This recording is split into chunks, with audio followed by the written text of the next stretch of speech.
Musim hujan biasanya sering membawa berbagai penyakit akibat suhu lembab, genangan air, dan penurunan daya tahan tubuh. Tapi nggak banyak yang tahu kalau sumsum tulang, terutama sapi, berperan penting untuk menjaga imun tubuh loh.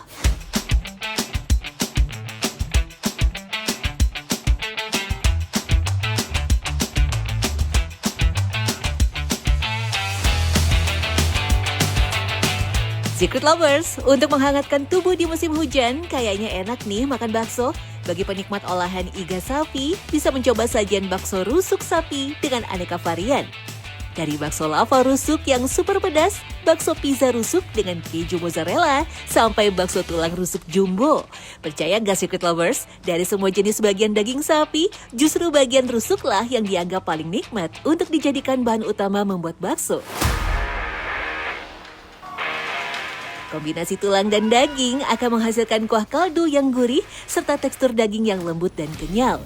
Bahan pembuat bakso rusuk sebenarnya sama dengan bakso pada umumnya. Bedanya cuma adanya campuran daging iga, baik dalam adonan utama maupun sebagai topping pelengkapnya. Supaya dapat rasa yang paling enak ketika merebus rusuk, airnya jangan air mendidih baru dimasukin rusuknya. Tapi air dingin masukin rusuk. Setelah itu nanti akan ada naik tuh darah-darah atau busa. Busa yang pertama dibuang sampai dengan dia sedikit berkurang airnya. Lalu kemudian tambah lagi sampai dengan mendidih. Setelah mendidih baru tambahin bumbu-bumbu. Rebus sekitar 2 sampai dengan 4 jam dengan api yang kecil. Itu rasa si rempah-rempahnya itu jauh lebih meresap ketimbang itu bumbu langsung berbarengan dengan rusuknya. Iga sapi merupakan bagian dari tulang rusuk sapi yang berfungsi melindungi rongga dada dan semua organ di dalamnya. Daging yang menempel di tulang rusuk dianggap sebagai daging terenak dari semua bagian sapi. Soalnya, bagian daging yang paling dekat atau menempel pada tulang akan memiliki rasa yang khas, yaitu gurih dan manis.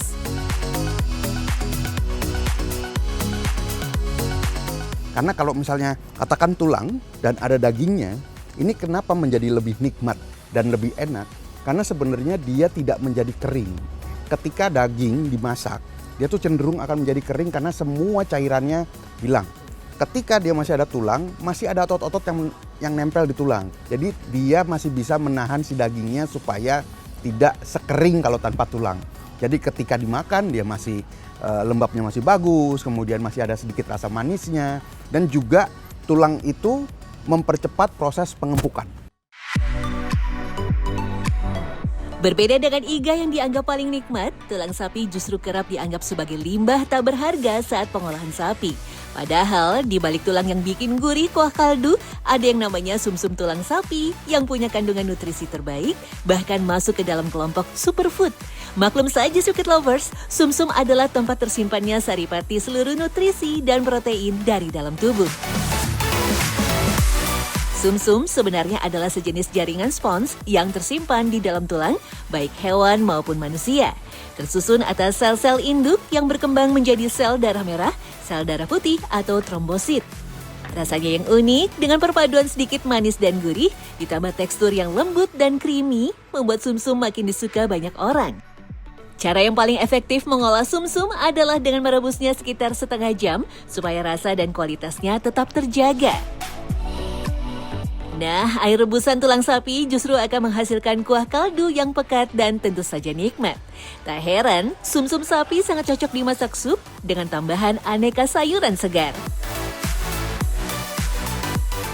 Kalau konsumsi sumsum sapi ini, pas penyajian harus langsung, jadi anget-anget panas gitu ya. Kalau dingin takutnya dalamnya kan dingin, jadi ada lemak lagi gitu takutnya ya. Jadi dia harus bener-bener kondisi panas dan kuah yang panas, jadi untuk dapetin citra rasa yang segar lah gitu. Selain iga dan tulang sumsum, bagian kepala dan kaki sapi juga banyak dicari. Tapi sebelum terhidang di meja makan, butuh sebuah keterampilan dari sosok pemotong kepala dan kaki sapi. Karena membuka kepala, kulit, dan kaki tak banyak orang yang bisa. Rata-rata tukang daging di pasar tradisional sering merangkap menjadi tukang potong, termasuk Rusdi. Juru potong di salah satu kios pasar pagi Bogor ini sudah 20 tahun mengolah semua bagian sapi dari ujung kaki sampai kepala. Berbeda dengan butcher atau ahli potong daging bersertifikat, tukang potong ataupun cacah biasanya belajar secara otodidak. Juru cacah pasar tradisional justru hafal di luar kepala urutan pengerjaan sampai bagian mana yang harus dipisahkan agar memperoleh hasil maksimal. Berarti kalau secara umum dibelah jadi berapa bagian dulu Pak?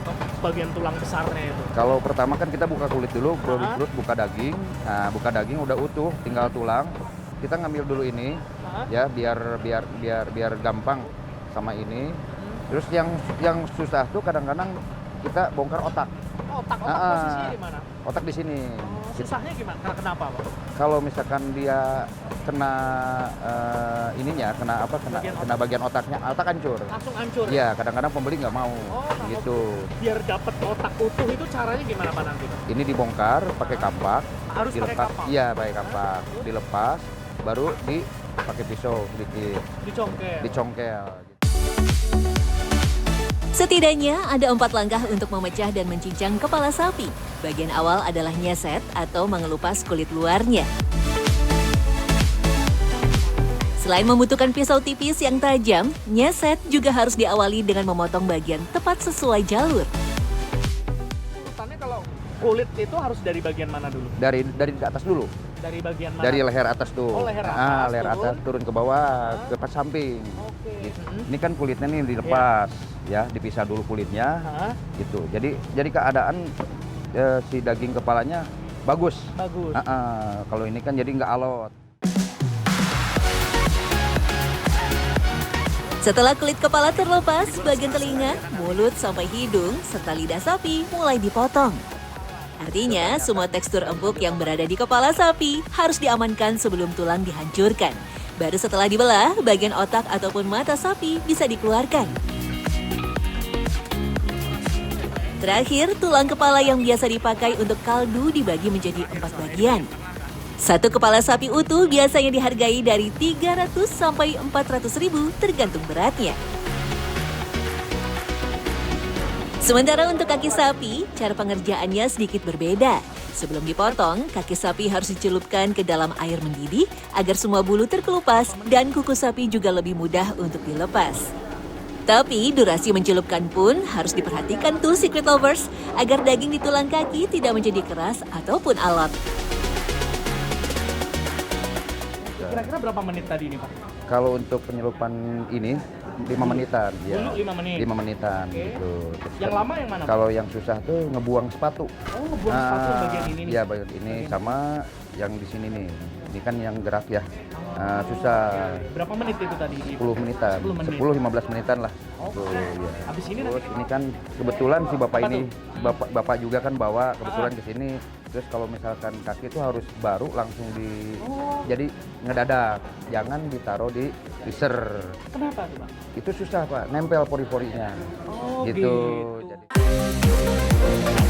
Dalam sekejap, kaki sapi yang tadinya terlihat kotor dan kurang menarik langsung terlihat bersih. Wah, siapa sangka nih tadi bentukannya langsung berubah total ya Pak ya? Iya. Tadi kan bulu-bulu ini bersih banget ini. Baunya udah enak banget. Saya pernah lihat kan orang kayak gini tuh punya kaki sapi dibakar Pak. Iya. Itu lebih efektif mana sebenarnya sama direbus? sebenarnya lebih efektif direbus dibanding dibakar ya. Kalau berabenya tuh kan kita harus pakai tungku, terus pakai api ya, dibakar. Itu nggak ya lebih dikerok susah itu ya? lebih susah, nggak Oh, kayak lebih model bersih gini. begini ya? Ya. Proses pencelupan ke dalam air mendidih juga membuat tekstur otot kaki terbuka lebar dan melemas. Setelah kaki dibelah tepat di tengahnya, kulit kikil bisa langsung ditarik dan terlepas dari tulangnya. Kemudian pelanggan tinggal meminta untuk dipotong sesuai ukuran yang diinginkan. Nih, siapa sangka loh, dari 2 kaki doang ya Mantap. nih, 2 kaki segini banyaknya loh. Ini ibu-ibu kalau misalnya dapet atau dikasih kaki sapi jangan ditolak. Ternyata begitu dibersihin dan dicincang, dagingnya banyak banget ini, ngelebihin daging yang khas loh. Nih, bisa kikil-kikilnya banyak banget nih. Ini 5 kilo ada kali ya Pak ya? Nih, banyak banget ternyata. Para pembeli biasanya lebih memilih untuk langsung memakai jasa potong karena dirasa lebih praktis. Harganya pun relatif tak mahal, antara 115 sampai 150 ribu per satu kaki. Sedangkan tulangnya juga bisa dimanfaatkan sebagai kaldu ataupun olahan sumsum sapi.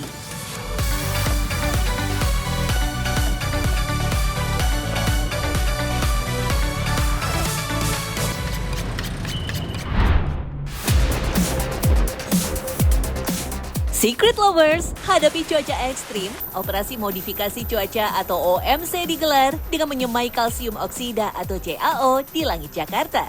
Bahkan alokasi anggarannya sebesar 31 miliar rupiah loh. Wow! Apakah modifikasi cuaca efektif mengurangi curah hujan? Lalu bagaimana prosesnya? Jadi ketika memang awannya cukup banyak stratocumulus, kita seeding secara terus-menerus dengan interval 5-5 itu tergantung dari bisa 5 bisa 10. Karena kami bekerja sama dengan TNI Angkatan Udara, maksimum yang kita lakukan adalah 4 kali sehari.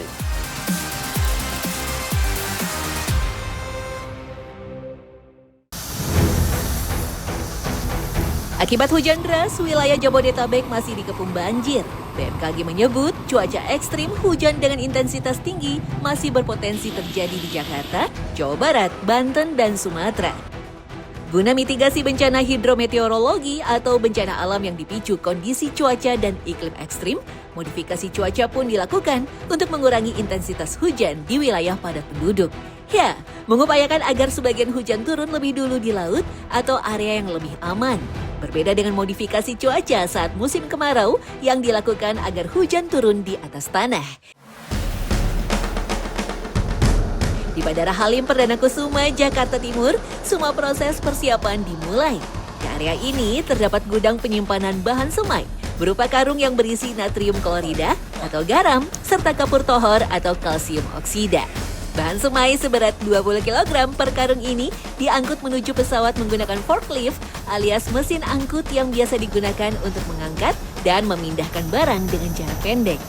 Dalam sekali operasi, untuk pesawat tipe Kasa NC212 milik TNI AU bisa membawa 40 karung atau 800 kg bahan semai. Sedangkan pesawat Cessna 208B Grand Caravan milik BNPB bisa membawa hingga 50 karung. Totalnya mencapai 1 ton bahan dalam sekali terbang. Garam? Iya, ini garam. Garam apa? Garam pada umumnya aja sih, Mas. Apa namanya? Garam dapur yang dihalusin. Iya. Udah jadi bubuk. Dari sini loadingnya. Terus diantar ke pesawat untuk ditabur. Posisi awan menentukan jenis bahan yang dipakai. Kalau awan hujan terdeteksi di area Jabodetabek, penyemaian akan dilakukan menggunakan garam. Tujuannya untuk mempercepat proses turunnya hujan agar jatuh sebelum awan masuk ke zona rawan banjir. Sementara jika awan masih di luar wilayah Jabodetabek, terutama di wilayah perairan seperti Laut Jawa dan Selat Sunda, yang digunakan adalah kapur tohor atau kalsium oksida. Bahan ini membantu mengurai proses pembentukan butir air di awan, sehingga hujan turun lebih awal di luar kota. Sambil menunggu muatan siap di badan pesawat, pengecekan menyeluruh kondisi pesawat dilakukan. Mulai dari badan pesawat, sayap, mesin, hingga sistem kokpit. Tak lupa, sang pilot juga memastikan instrumen navigasi berupa alat penunjuk arah dan ketinggian berfungsi normal. Oke, kita sebelum take off biasanya kita menyiapkan pesawat ini sendiri. Jadi kita sebelum teknisi menyiapkan pesawat, kemudian setelah disiapkan, dari pilot sendiri kita mengecek juga mulai dari propeller ya ada kelainan apa tidak, kemudian mulai setelah dari propeller kita jalan ke depan kita cek apakah ada kelainan atau tidak, kemudian sampai ke belakang. Jadi setelah selesai baru kita laksanakan briefing penerbangan di bawah pesawat, biasanya dengan kru yang lain, dengan flight scientist yang dari BMKG, dari BPPD juga. Tim Secret Story mengikuti operasi modifikasi cuaca menggunakan pesawat Kasa NC212 yang sudah dimodifikasi untuk operasi modifikasi cuaca. Seluruh bagian dalam badan pesawat dilapisi plastik tebal. untuk melindungi struktur pesawat dari korosi akibat reaksi bahan kimia dari garam dan kapur. Pesawat buatan PT Dirgantara Indonesia ini memang dirancang untuk kondisi berat. Ya, bisa terbang rendah, lambat, dan stabil. Tentunya sangat penting saat masuk ke area berawan tebal untuk penyemayan. Penerbangan juga tidak bisa dilakukan sembarangan circuit lovers. Tim harus menunggu lampu hijau dari BMKG sebelum lepas landas. Kondisi cuaca dan jarak pandang aman menjadi faktor penting karena pesawat akan masuk ke area berawan tebal dengan resiko turbulensi yang cukup terasa. Setelah siap, semua kru masuk ke posisi masing-masing. Petugas BMKG dan ilmuwan penerbangan dari Rekayasa Atmosfer Indonesia atau RAI bertugas mengatur teknis penyemaian dan memastikan bahan dilepas di titik awan yang tepat. Penerbangan kali ini mengarah ke langit Tangerang Selatan karena BMKG memprediksi ada awan hujan tebal terbentuk. Artinya, hujan beresiko masuk ke arah Jakarta jika tidak diurai. Karena posisi awan masih di area Jabodetabek, pesawat membawa muatan kapur untuk mengurai awan. Pilot dan co-pilot mengikuti arahan petugas BMKG yang membaca pergerakan awan secara langsung. Sedangkan ilmuwan penerbangan menghitung ketinggian, arah angin, dan posisi terbaik untuk penyemaian. Biasanya kalau penentuan rutenya itu nanti kita dapat arahan dari yang tadi setelah kita dari badan BMKG, dan nanti dilihat potensi awan yang akan mengarah ke wilayah Jakarta itu di mana. Nanti kita coba mengarahkan dengan sudut radialnya berapa. Nanti kita ada heading awalnya, kita mulai start dari situ, dan setelahnya kita bakal melakukan ketika awannya memang potensial untuk bisa ditebar, dan kita akan nebar secara berputar. Rutenya tergantung dari bentuk jenis awan juga. Jadi bisa berputar juga. Pun kalau misalkan nanti memang ada sudah dilakukan pemutaran sekali, ketika memang mau pemutaran lagi, kita coba putar lagi, dan kalau misalkan ada titik potensial yang lain awannya, kita coba ambil jalur lain dan lakukan pemutaran kembali, begitu. Setelah memasuki titik yang sesuai, pada ketinggian sekitar 7.000 kaki, penyemaian dimulai secara manual. 2 kru TNI Angkatan Udara yang bertugas menyemai bahan melalui lubang dari paralon berukuran 4 inci. Mereka mengenakan alat pelindung diri atau APD lengkap dan tertutup karena bahan semai berupa bubuk halus seperti garam dan kapur tohor bisa berbahaya jika terhirup atau mengenai kulit.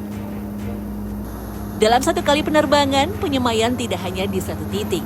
Ada beberapa titik awan sekaligus yang menjadi sasaran. Setiap titik biasanya memerlukan sekitar 100 kg bahan semai atau setara 5 karung. Tapi jika awan terlihat sangat tebal dan padat, jumlahnya bisa ditingkatkan menjadi 200 kg atau 10 karung untuk satu titik. Penyemaian ini juga tidak sembarangan ya circuit lovers, tapi terarah ke jenis awan tertentu. Seperti stratocumulus, yaitu awan berlapis dengan gumpalan besar, nimbostratus, yaitu awan tebal pembawa hujan merata, dan cumulonimbus, awan menjulang tinggi yang biasanya membawa hujan deras dan petir.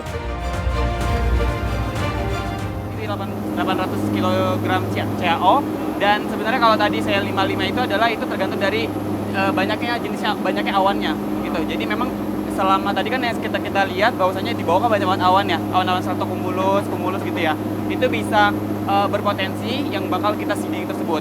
Jadi ketika memang awannya cukup banyak stratocumulus, kita seeding secara terus menerus dengan interval 55 itu tergantung dari bisa 5 bisa 10 gitu, tergantung dari jenis tingkat ketebalan awannya tersebut. Semakin tebal semakin banyak berarti. Iya betul.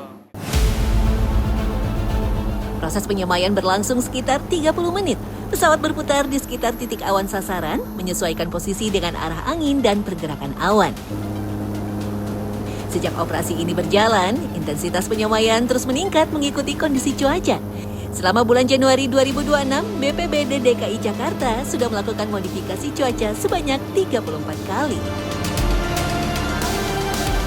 Kalau operasi yang dilakukan, kami dari BPBD Jakarta, karena kami bekerja sama dengan TNI Angkatan Udara, maksimum yang kita lakukan adalah 4 kali sehari. Namun jika BNPB yang dilakukan di sekitar Jakarta, karena juga kita dibantu oleh BNPB, mereka bisa sampai 5 kali atau 6 kali sehari untuk melakukan modifikasi cuaca. Yang kalau dijumlah kita bisa sampai 10 kali sehari untuk wilayah Jabodetabek. Oh iya Secret Lovers, operasi modifikasi cuaca total anggarannya tak sedikit. Pemerintah Provinsi DKI Jakarta mengalokasikan dana sekitar 31 miliar rupiah untuk operasi modifikasi cuaca sepanjang tahun 2026. Anggaran meliputi persiapan di pesawat, pembelian bahan semai, pengadaan logistik dan peralatan, serta dukungan teknis lainnya untuk memitigasi banjir di ibu kota. Badan Meteorologi, Klimatologi, dan Geofisika juga memastikan operasi modifikasi cuaca aman dan tidak menimbulkan fenomena cuaca ekstrim meski dilakukan secara berulang. Terlebih, operasi ini juga masih akan terus berjalan sesuai arahan data real-time dari radar dan sistem pemantau BMKG yang mengamati pergerakan awan dan potensi curah hujan tinggi.